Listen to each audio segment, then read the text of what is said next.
오늘 저희가 같이 살펴볼 하나님의 말씀은 마태복음 20장 1절에서 12절까지 말씀입니다. 제가 질문을 하나 드리고 설교를 시작하도록 하겠습니다. 여러분, 하나님은 공평하신 하나님이실까요? 아니면 불공평한 하나님이실까요? 그럼 어떻게 생각하시나요? 공평한 하나님이시다. 나는 하나님이 공평하다고 생각하신다. 나는 하나님이 불공평하다고 생각을 하신다. 여러분, 오늘 설교 제목이 뭐죠? 불공평한 하나님입니다. 그러면 설교의 내용이 어떻게 흘러갈까요? 불공평하신 하나님에 대해서 흘러가리라 생각이 됩니다. 오늘 말씀을 보게 되면 오늘 이 말씀은 마치 하나님께서 불공평한 것 같다라는 것들을 아주 그냥 명확하게 잘 보여주고 있는 말씀 같습니다. 오늘 본문 말씀은 예수님께서 비유로 우리들에게 전해주신 말씀이긴 한데 그 당시 이 예수님의 말씀을 들은 사람들은 굉장히 큰 충격을 받았을 겁니다. 그리고 현대를 살아가고 있는 우리들에게도 적잖이 마음이 불편한 그런 말씀 가운데의 하나이리라 생각이 됩니다. 어떠한 내용인가요? 잘 알고 계시죠?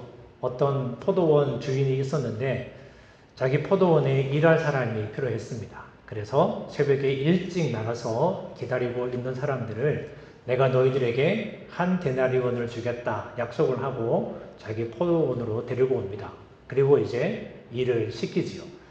그리고 이 주인이 아침에 또 나가봤더니 거기서 이렇게 막 대기하고 있는 사람들이 보이는 겁니다. 그래서 당신들도 우리 포도원에 와서 일을 하시오 라고 이제 포도원에 와서 일을 시킵니다.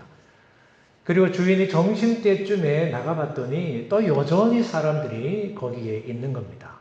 이 포도원 주인이 자기 포도원이 아주 컸나 봅니다. 그래서 일을 할 게 많으니까 점심때에 있는 사람들도 당신들도 와서 일을 하시오 데리고 가고 저녁 때쯤 성경에는 11시라고 되어 있는데 우리 시간으로 이야기를 하면 저녁 5시쯤 됩니다. 그러니까 어스름 해가 넘어가는 저녁 5시쯤에 그곳에 나가봤더니 역시 그곳에서 어슬렁거리며 또 일을 기다리고 있는 사람들이 있는 거죠. 그래서 이 주인이 1시간밖에 안 남았지만 당신들도 우리 포도원에 와서 일을 하시오. 이렇게 그들을 고용하게 됩니다. 그리고 이제 하루의 고된 노동의 일과가 다 끝나고 모든 일꾼들에게 푼삭스를 지급하죠. 그런데 재밌는 일이 있습니다. 맨 늦게 온 저녁 5시에 온 사람에게 한 데나리온을 주는 거죠. 그러니까 새벽부터 일찍 와서 일한 사람들이 이 기대감이 막 차오르기 시작합니다. 야, 저 1시간밖에 안 한 사람도 한 데나리온이나 주는데, 야, 우리는 새벽부터 나왔으니까 우리에게 더 많은 품삯을 주겠지라고 생각했지만, 어떻게 해요? 똑같이 한 데나리온을 주게 됩니다. 그 순간 이 새벽부터 일한 사람들이 불평하기 시작하지요. 아니, 주인님, 이거는 공평하지가 않습니다. 우리가 새벽부터 나와서 얼마나 열심히 일했는데 왜 이 한 데나리온만 줍니까? 여러분 어떻게 생각하세요? 여러분들도 아마 새벽부터 나와서 열심히 일한 그 품꾼의 생각에 동의를 하실 겁니다. 제가 그 자리에 있었어도 아마 똑같이 주인한테 항의를 했을 거예요. 내가 진짜 새벽부터 얼마나 열심히 일을 했는데 저 늦게 온 사람하고 똑같은 품삯을 주다니 이거는 있을 수가 없어. 공평하지가 않아. 불공평합니다. 아마 이렇게 주인에게 이야기를 했을 것이죠. 자세히 우리가 들여다보면 사람들은 다 누구나 공평하기를 원합니다. 여러분 우리 아이를 키워보셨으면 이제 아시겠지만 우리 아이들 키울 때 그런 일이 있잖아요. 생일을 맞이해서 생일 잔치를 착 하고 케이크를 촛불을 탁 끄고 이제 그 케이크를 나눠 먹기 위해서 자르게 됩니다. 예, 크면은 이제 양보하는 마음도 생기고 해서 괜찮은데 어릴 적에는 그 케이크 얼마나 맛있습니까? 그러니까 조금이라도 더 큰 거 먹으려고 막 노력을 하죠. 그런데 나보다 내 언니나 오빠나 동생에게 더 큰 조각이 가면 아이 아빠 제게 더 크다고 내게 왜 더 작냐고 나도 더 먹고 싶은데 왜 작은 거 주냐고 이렇게 이야기를 합니다. 또 맛있는 사탕을 우리 자녀들에게 줄 때면 그럴 때가 있죠. 어떤 애는 3개 주고 어떤 애를 4개를 주면 4개 준 애는 아무 말도 안 하는데 꼭 어떤 애가 이야기를 하나요? 3개 준 애가 그거는 공평하지가 않습니다. 왜 언니나 오빠나 동생은 4개를 주고 나는 3개를 줍니까?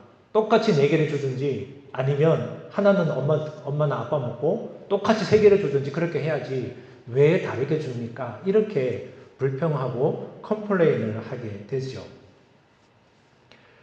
우리의 직장에서도 비슷한 일들을 경험하게 됩니다.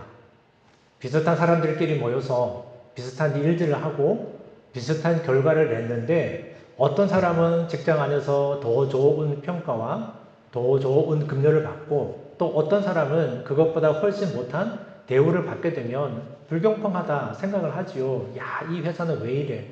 나도 똑같이 일하고 나도 똑같이 힘든데 왜 이렇게 불공평하게 하나? 우리는 늘 그런 것들을 보게 되면 늘 비교하면서 우리의 마음이 불편해지게 됩니다. 그리고 그 비교를 통해서 이러한 일들이 공평한가 혹은 공평하지 않은가 그것들을 우리는 판단을 하게 되죠.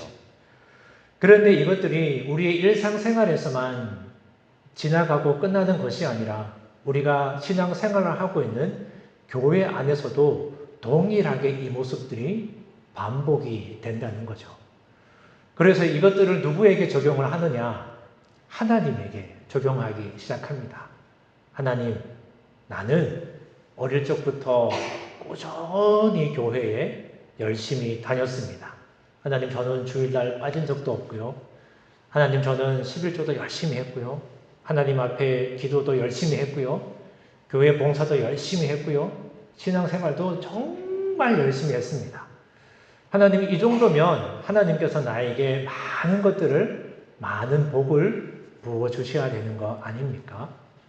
그런데 하나님, 저 사람, 저기 어디에 앉아있는 저 사람은 교회에 나온 지도 얼마 안 됐고 신앙생활 한 지도 얼마 안 된 것 같고 그렇게 열심히 살고 있는 것 같지도 않은데 하나님, 저 사람은 왜 저렇게 하나님 큰 복들을 마구마구 부어주시는 겁니까?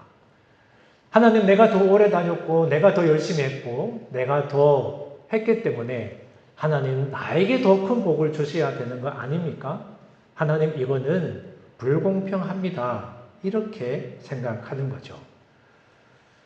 사실 이 말씀에 나오는 새벽부터 나와서 열심히 일하고 수고한 그 품꾼들은 게으른 사람들이 아니었죠. 모두가 잠든 이른 새벽부터 나와서 오늘 일거리가 없을까 나와서 기다렸던 부지런한 사람입니다. 저도 한국에 있을 때, 젊었을 때 이 노고다, 막일을 한 적이 있습니다. 이 막일이라고 하면 입에 잘 안 붙는데 이 노가다라고 하면 입에 얼마나 착착 붙는지 모릅니다.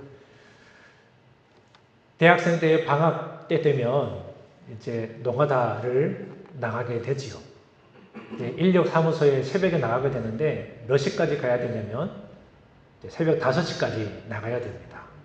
그러면 새벽 5시까지 그 인력사무소에 가려면 최소 4시 반에는 일어나서 그래도 대충 씻고 옷이라도 입고 그리고는 집에서 나와야 됩니다. 그리고 이제 그 시간에 5시 정도에 가면 그래도 일찍 나왔다라고 생각을 하는데 저보다 더 일찍 나온 그 베테랑 노가다꾼 아저씨들이 그 인력사무소를 벌써 가득 채우고 있습니다. 그러면 이제 초보 이 노가다꾼인 저는 어떻게 합니까? 이 그분들의 눈치를 슥슥 보면서 저기 구석진 곳에 이렇게 이제 앉아 있거나 아니면 이렇게 서서 이렇게 쭈뼛쭈뼛 서가지고 혹시나 나를 데려갈 분이 생기지 않을까 이렇게 기대하면서 이렇게 기다리고 있죠. 그리고 이제 시간이 돼서 막 사람들이 이제 봉고차 타고 가거나 아니면 어떤 노가다를 맡은 분의 차를 타고 막 떠나게 됩니다. 그리고 그때는 저는 젊었으니까 당연히 너 일 잘하겠네 그러고는 딱 픽업해서 일을 가게 되지요. 새벽부터 나왔던 이 사람들도 같은 마음이었을 겁니다. 새벽부터 나와서 일찍 준비를 하고 그리고 주인의 부름에 즉시 응답을 했고 하루 종일 정말 열심히 일을 했습니다. 그런데 그들이 실망한 이유는 그들이 적게 받아서가 아닙니다. 약속한 한 데나리온보다 적게 받아서가 아니지요. 물론 말씀에 보게 되면 그들이 우리는 더 열심히 일했으니까 1시간 일한 저 사람들보다 더 받기를 기대했던 그 마음이 있었다라고 성경은 기록을 하지만 사실은 한 데나리온을 받기로 했기 때문에 주인이 한 데나리온만 주면 그거는 족한 것이지요. 이 말씀을 자세히 살펴보면 그들이 화가 난 이유는 다른 데 있습니다. 뭐냐면 주인이 불공평하다라는 거죠. 나는 정당하게 받았는데 무엇가 불공평합니까? 나보다 훨씬 늦게 온 사람들이 더 많이 받았다라는 겁니다.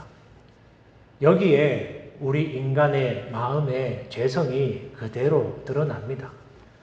내가 약속한 거 받았으면 감사하지요. 그런데 나보다 더 못한 사람이, 나보다 더 일을 작게 한 사람이 나와 동일한 임금을 받으면 그때부터는 마음이 뒤틀리기 시작합니다.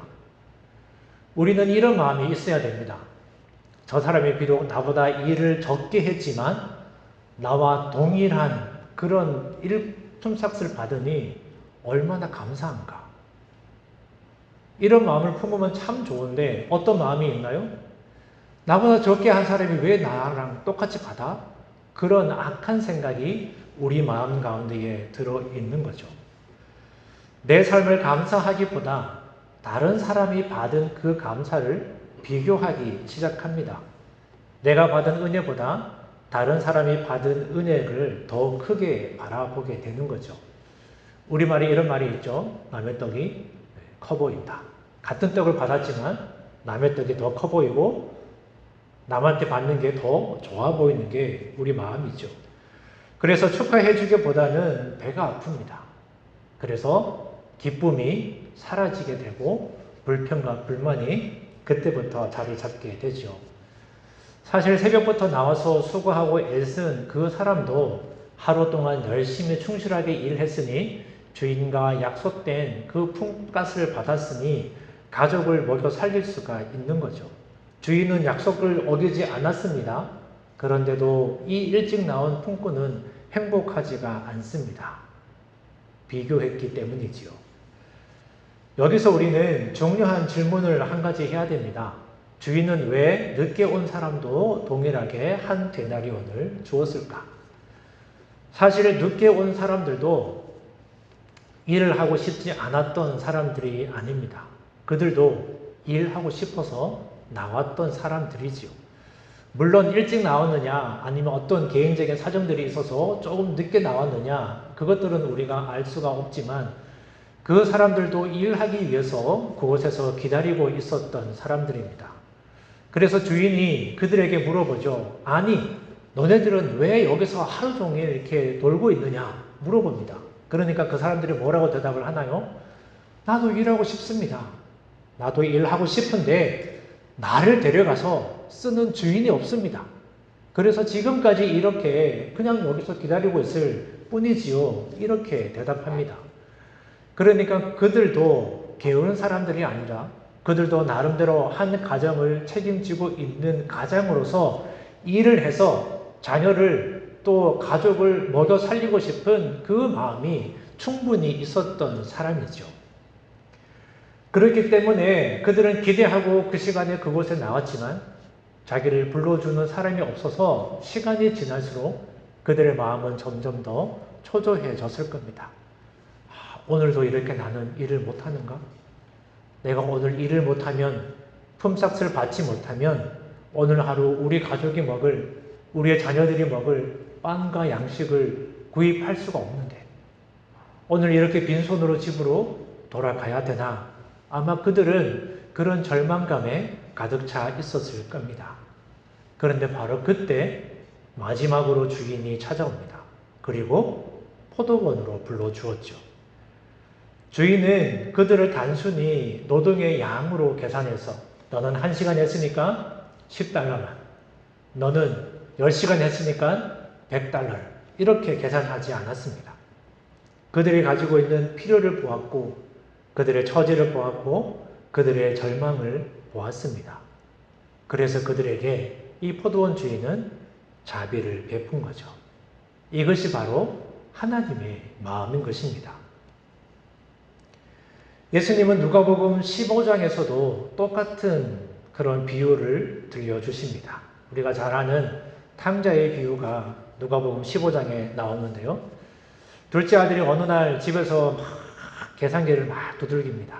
우리 아버지가 이제 연세가 이렇게 되셨고 이제 우리 아버지 돌아가시면 큰형에게는 얼마의 재산이 그리고 나에게는 얼마의 재산이 돌아오겠다. 이 둘째 아들이 똑똑했나 봅니다. 그래서 집에서 막 계산기를 두드리고 어느 날 아버지를 찾아가서 아버지에게 딱 그거를 내밉니다. 아버지가 돌아가시면 내가 받을 유산이 이만큼 있는데 아버지 미리 좀 주시지요. 내가 이걸로 사업도 하고 내가 이걸로 한 가정을 이루고 제가 이걸로 훌륭하게 이 사회에 나가서 큰일을 한번 해보겠습니다. 그런 이제 포부를 가지고 아버지에게 이야기를 했겠지요. 그러니까 아버지가 선뜻 그 아들에게 너의 계획이 그러냐? 그러면 유산을 미리 주마 라고 이제 유산을 주게 됩니다. 둘째 아들이 그 유산을 받아서 신났습니다. 일하지 않았지만 큰 돈이 생겼으니 이제 그 아들이 그 돈을 흥청망청 막 쓰기 시작합니다. 그리고 얼마 가지 않아서 그가 가지고 있는 모든 것들을 다 탕진해 버리고 말죠. 그리고는 더 이상 지낼 데가 없어서 돼지 치는 일이라도 해야겠다. 그 당시 돼지 치는 일이라고는 가장 천하고 천한 낮고 낮은 일이었습니다. 돼지를 치다 보면 돼지들이 먹는 열매라도 내가 같이 먹어서 배부를 수 있겠지라고 생각을 하고 기존에 누려왔던 그 모든 것들을 다 잃어버리고 거기까지 내려가게 됩니다.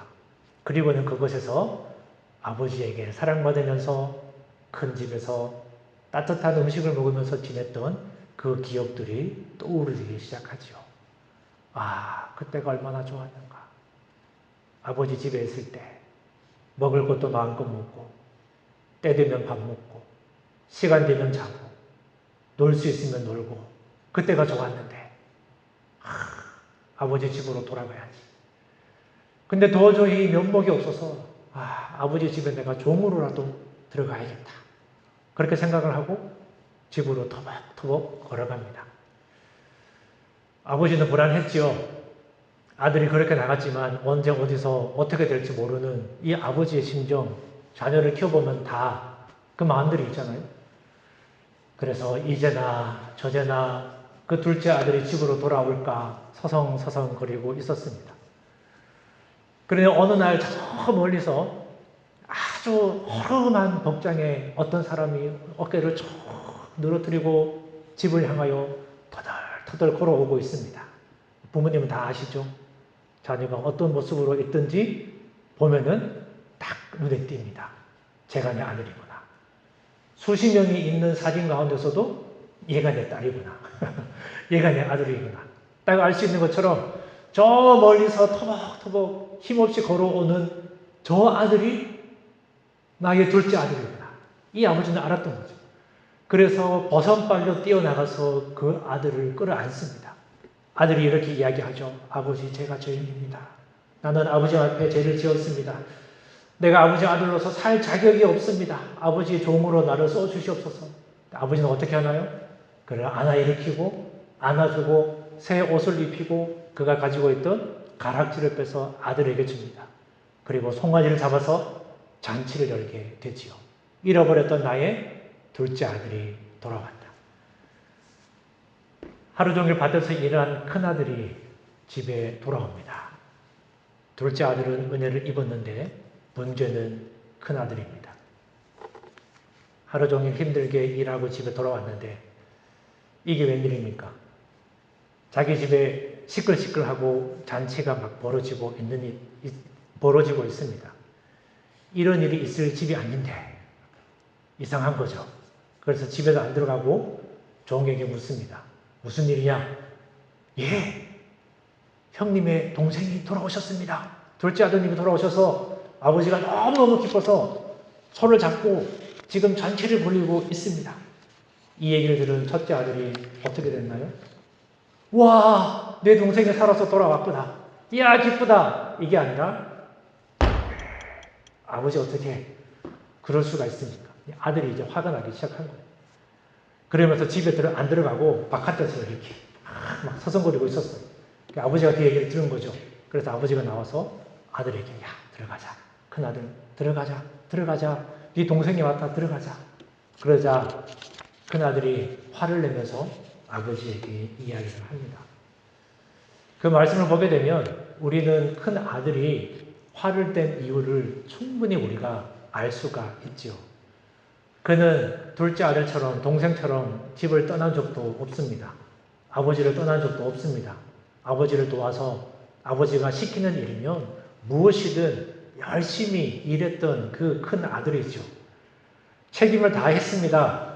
그런데 아버지는 둘째 아들을 위해 아버지가 주신 그 유산을 다 써버리고 저 거지꼴로 들어온 둘째 아들을 위해 내 동생을 위해서 저렇게 송아지를 잡아서 잔치를 벌이고 있다니. 그래서 아버지에게 그렇게 이야기를 하죠. 아버지, 저는 평생 아버지께 충성했는데 왜 저 둘째 아들에게 내 동생에게 저런 은혜를 베풉니까? 내가 옛날에 친구들과 함께 좀 먹으려고 새끼 염소 한 마리 달라고 했을 때도 그렇게 안 된다고 길길이 달렸던 그 아버지가 어떻게 이럴 수 있습니까? 아버지, 이거는 불공평합니다. 이렇게 아버지에게 큰아들이 화를 내는 거죠.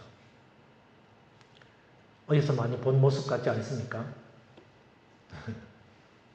포도원 품꾼의 모습과 비슷하죠. 우리는 1시간 동안 일하지 않고 우리는 새벽부터 나와서 하루 종일 뼈 빠지게 일했는데 5시에 나온 저 사람들과 똑같이 한 데나리온을 줍니까? 이거는 공평하지가 않습니다. 이거는 불공평합니다. 이렇게 투정하고 이렇게 시위를 하는 거죠. 오늘 하나님은 저와 여러분들에게 질문하십니다. 너는 너를 누구라고 생각하느냐? 여러분들은 여러분 자신을 첫째 아들이라고 생각하십니까? 아니면 둘째 아들이라고 생각하십니까? 여러분은 여러분 자신을 새벽에 일찍 나온 일꾼이라고 생각하십니까? 아니면 5시에 겨우 주인에게 간택받은 그 일꾼이라고 생각을 하십니까? 따지고 보면 우리는 둘째 아들입니다. 그리고 우리는 오후 5시에 나온 그 사람들이지요. 그렇기 때문에 우리는 어떻게 보면 은혜를 받을 자격도 없는 사람들입니다. 그런데 그런 우리를 하나님은 불러주셨습니다. 받아주셨고 용서해 주셨고 구원해 주셨습니다. 복음이 무엇일까요? 복음은 기쁜 소식입니다. 그런데 이 복음은 자신이 완벽하다라고 생각하는 사람들에게는 기쁜 소식이 아닙니다. 나는 지금도 충분히 잘하고 있다라고 생각하는 사람들에게 복음은 그들에게는 복음이 아닙니다. 그렇다면 누구에게 이 복음이 기쁜 소식이 되겠습니까? 이 복음은 나는 죄인입니다. 이렇게 고백하는 사람들에게 기쁜 소식이 되는 거죠. 실패한 사람들에게 기쁜 소식이고 넘어진 사람들에게 기쁜 소식이고 자신의 부족함을 아는 사람들에게 기쁜 소식입니다. 왜냐하면 하나님은 우리의 공로를 나의 모습을 보지 않고 은혜를 베푸시기 때문입니다. 우리의 자격을 따지지 않고 사랑을 베푸십니다. 우리의 실수를 기억하지 않으시고 용서를 베푸시는 것이죠. 마치 오늘 본문에 나오는 이 포도원 주인, 그리고 잃어버린 아들을 얻은 아버지의 모습, 그것이 하나님의 모습이라면 우리는 그렇게 생각하기도 합니다. 하나님 너무 불공평한 게 아닌가요? 그러나 사실 하나님은 불공평한 분이 아니십니다.